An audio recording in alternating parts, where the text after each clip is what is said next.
Monday, and a view that you rarely get to see, but a very close call for these guys. Yeah, and the video's been everywhere. We're hearing their story too, and of course here at the Weather Channel we're analyzing that video on many levels, not just meteorologically, because that ended up being an EF2. It was. But also some of the do's and the don'ts. We're thinking safety when we see videos like that. The first thing you see when you see this is, what were these guys thinking getting that close? Right. But we're going to analyze this, show you they may not have actually had much choice, okay? Let's take you into North Dakota and where Watford City is, okay? This is an extreme western North Dakota, and what sets up here are basically these worker camps. They work on these pipelines, so they set up these temporary camps where they're basically fifth-wheel RV campers or mobile homes that these guys live in, right? This is the camp right here, okay? But the tornado was a short-lived tornado formed just to the west of the camp, and then it moved right across the camp, was only on the ground for about a half a mile, but 120-mile-per-hour winds and 100 yards wide. That's why they were so close to this. But keep one thing in mind here. Right. One certain thing. They got in their car, out of the mobile home, into the car. Maybe not a bad idea, but they didn't drive away. Why? Where they are is right here where these mobile home trailers are, okay? There's only one road out of town. So they would have had to gone toward the tornado. And then back up, right? So they didn't have much choice. Now, a lot of people saying, well, should they have been filming the tornado? They really didn't have anywhere to go. They couldn't go east, by the way, either. What's there?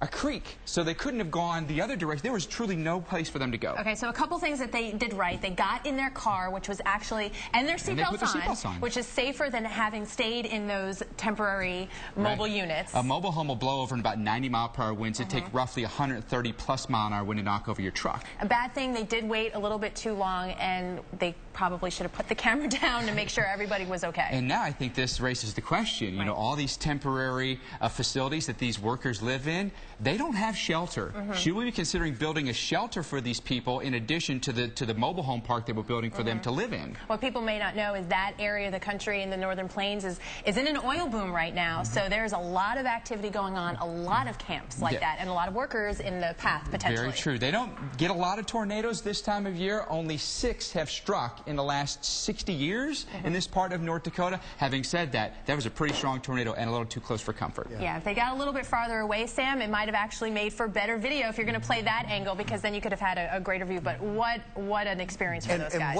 When you look at that thing again and you see the debris ball, that dust, that orange dust change into the funnel in the color of the white, it looks like this thing is shooting straight up through the heavens, which makes this one of the most awesome pictures, and with it surrounded by the dark clouds. Sam, Dan's video has been viewed more than 800,000 times in 2 days on YouTube. I got to tell you, it's one of the coolest, most powerful views up close that I've ever seen, but I get it. A little dangerous to get that. All right, sticking with North Dakota, let's bring in meteorologist for KXMB in Bismarck, Jared Piepenberg. And Jared, we're getting information, thank you, by the way, for being with us. We're getting information that there were no alert systems in place for Watford City, simply because you guys just don't get that many of them. Is that true? Yeah, it's just that whole new area out there. It's just there's so many people moving in, and you know the infrastructure just really isn't there yet. That's one of the first questions I brought up yesterday when I got into work to the newsroom. And be like, what's going to happen now? You know, this happened right kind of at the beginning of our severe weather season.